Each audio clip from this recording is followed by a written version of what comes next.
Hi guys, I'm Andrew Henderson from Nomad Capitalist, nomadcapitalist.com, and in this video I want to give you a brief overview of the Antigua and Barbuda Citizenship by Investment Program, one of 5 in the Caribbean that we cover each in their own YouTube video.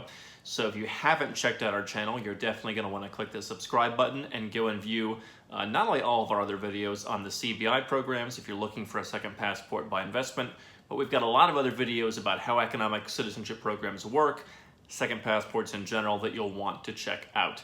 So Antigua, 2 islands, you can see in the picture behind me, a little bit about what goes on there.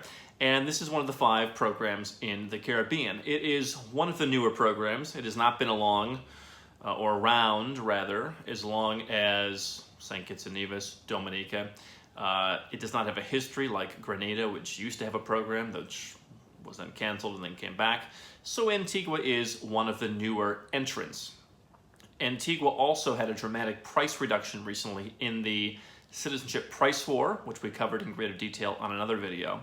But the bottom line is that Antigua is basically right in the middle of the pack in terms of fees and really not that much higher than the cheapest options. So I'm going to go over, again, what are the benefits, what do you get, what does it cost? So Antigua has a couple of different options.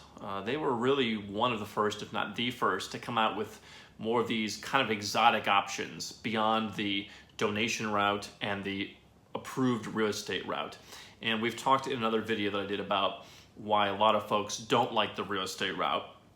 So what Antigua did was they said, all right, you can come in, and if you invest with different people, you can invest in businesses as well.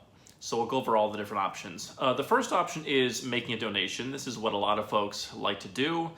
For the Westerners that we speak to mostly on this channel, donation often makes the most sense because Antigua is not a totally tax-free country if you choose to live there full-time. So if you think you're just going to buy an apartment and move to Antigua, that may not solve the problems for why you're getting the passport.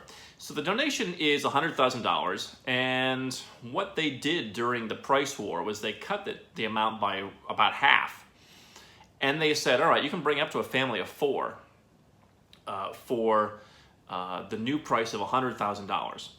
Now, unlike Dominica and St. Lucia, which are also $100,000, Antigua has a $25,000 processing fee. So people say, Andrew, it's $100,000. It's really $125,000 because when you add up all of the kind of miscellaneous fees, Antigua comes to like $33,000 or $34,000, whereas the others are $6,000, $7,000, $8,000, $9,000. But in relatively the same ballpark, we'll talk about what you get. This was actually, I believe, the first CBI in the Caribbean that said, bring the family of 4 for the same price, which actually led me to post on social media when it happened. You know, I was asking, is it socially acceptable that I would like to find someone to marry so I can get my money's worth by getting Antiguan citizenship? Maybe have a kid too. Get that kid in there. So $100,000 plus $25,000 fee plus the typical other miscellaneous fees that you have to pay, due diligence, etc. If you want to buy real estate, it is actually still the most expensive option, tied for the most expensive technically. In practice, actually the most expensive option for real estate at $400,000. Outpaces Grenada at $350,000 and outpaces the new St. Kitts option where you can hold it longer and invest less. So $400,000 in real estate, you pay $50,000 on top of that for a couple for processing fees. So that's the sunk cost. So again, you really don't save that much by buying the real estate. Most people don't want to go and live there. The real estate's not really going to go up in value. So you're really only saving $75,000 for your family. The third option that's interesting is there are a number of approved businesses that are seeking investment. I was looking through the list. One of them is like a call center type of business, lots of different kinds of businesses. You can invest the real estate amount, $400,000, into one of these approved businesses. And actually the list isn't that short. I mean, sometimes when these countries start up these new approved programs, like for real estate, there are very few options. At one point when Dominica introduced a real estate option, they had like 1 project. And it wasn't even the minimum. There are actually a number of projects you can invest in Antigua and get a passport. It's a $400,000 investment in the business. You do have to hold that for several years. You'll also have to pay the same $50,000 processing fee. Ostensibly, you've got to go in there and see, what's the company doing, what kind of investment, what's the ROI, what can you expect. This is not necessarily a company that you're going to be running. This is not just come and run your own business. This is, we have businesses run by locals, give them 400 grand. So those are the options. Antigua has actually been in the news recently for a couple of different things. It was the last CBI program to have visa-free access to Canada. In fact, I had a guy who came to me who got citizenship in Antigua, and that was one of his reasons. Being originally from the United States, he thought, hey, if I need a visa to go back to the US, at least I can get kind of the same experience in Canada, but nicer, I guess. They lost that. St. Kitts lost it a couple of years earlier. Antigua lost it. And actually it was interesting because Justin Trudeau basically came out and intimated that it was because of the citizenship by investment program and that Canada was not satisfied by the vetting program. And they said, if you could fix it, then we'll let you back in. And so there's been kind of a back and forth between the two countries. So they no longer have that advantage. The other reason that they've been in the news, which I don't think is really cause for concern, and obviously a lot of these types of stories from the news, is that there's been talk by the smaller island of Barbuda of seceding from the Union. When the hurricane came through, it hit St. Kitts, it hit Antigua as well. It basically wiped out Barbuda. And that's really why they had to come and reduce the price of their citizenship, because they needed cash for Barbuda. And now Barbuda is saying, we don't really feel like we're being represented very well. Maybe we'll just bolt and start our own country. What happens to passports if that happened? I don't think it's something that I would be dramatically concerned about, but it is something that's been interesting that's in the news. And obviously it's very unfortunate what's happened to those folks who live there. So that's been in the news. Due to the price drop, you've got a big surge in people going to Antigua. More than half of the program now is Chinese, which is no surprise. Chinese are the biggest buyers of these programs in general. Where can you go? Well, unlike Grenada, you do not get visa-free access to China. Unlike St. Kitts and Grenada, you do not get visa-free access to Russia. You do get relatively good access to, I believe, most of Central America. You get most of South America, with the exclusions being Argentina, Uruguay, and Paraguay. All countries that, if you wanted to live there, I suppose, have residence programs you could take advantage of. You get relative access, again, sans Russia, but relative access to Europe.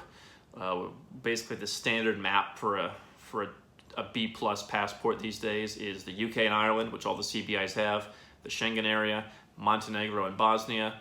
I think they have Macedonia. And you also get Belarus. So that's, I know, an important consideration for some is Belarus. But you don't get Serbia and you don't get Moldova. And then you get the Hong Kongs, the Singapores, all that kind of stuff. So not a bad passport. I would call it a B+. If you don't need to go to Russia or China, might be worth saving 25 grand. Ostensibly, you could also go to Dominica or St. Lucia. But Antigua has a bit better coverage in South America, unless you really care about Brazil. The one thing that it does have that might be interesting for some folks is it has visa-free access to South Africa. In fact, I believe it's the only country that currently has a CBI that does have visa-free access to South Africa. St. Vincent and the Grenadines, which has contemplated doing a program, I believe also has South Africa. But right now, if South Africa is something that you need, beautiful place to go and spend time.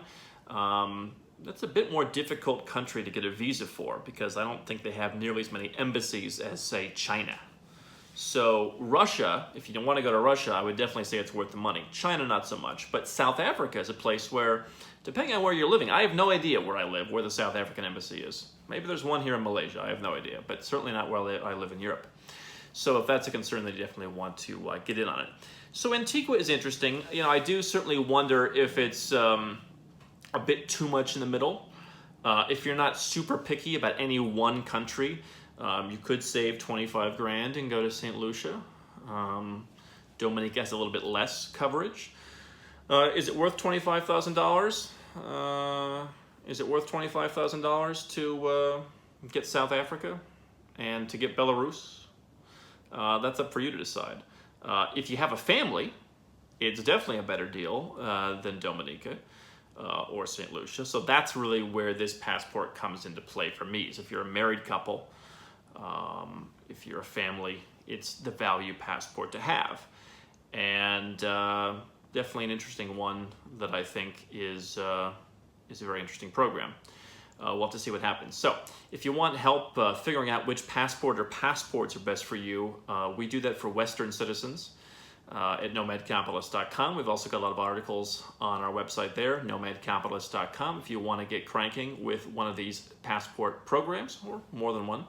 And of course, subscribe here on YouTube. We've got lots of videos on passports, so you'll want to check all of them out, including all the other Caribbean CBI videos.